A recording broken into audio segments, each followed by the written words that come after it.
জরুরি যে আপনি তাজা খেজুর দিয়ে ইফতার করেন। শুনলাম ঢাকাতে ধনী মানুষ, মোবাইল করে দেন, আগামীকাল সন্ধ্যা হতে হতে সৌদি আরব থেকে তাজা খেজুর চলে আসবে।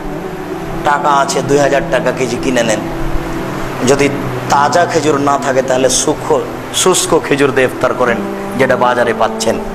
যদি শুষ্ক খেজুর না থাকে তাহলে কয়েক অঞ্জলি পানি। এই হলো 3টে ইফতার করার মাধ্যম। পৃথিবীর আর কোনো দামি বস্তু নাই যেটা দিয়ে যেটা ইফতারের যোগ্যতা রাখে। কথা মনে হয় বুঝাতে পারলাম না।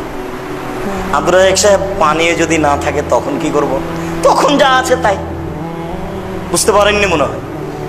1 নম্বরে ইফতার করার কি বস্তু? তাজা খেজুর। 2 নম্বরে শুকনা খেজুর, তারপরে পানি। অন্য কিছু মুখে দিতে পাবেন না। বিসমিল্লাহ বলে পানি মুখে দেন। এরপরেই বলেন জাহাবাজ জামু আবতালাতুল উরুক ওয়া সাবাতাল আজর ইনশাআল্লাহ।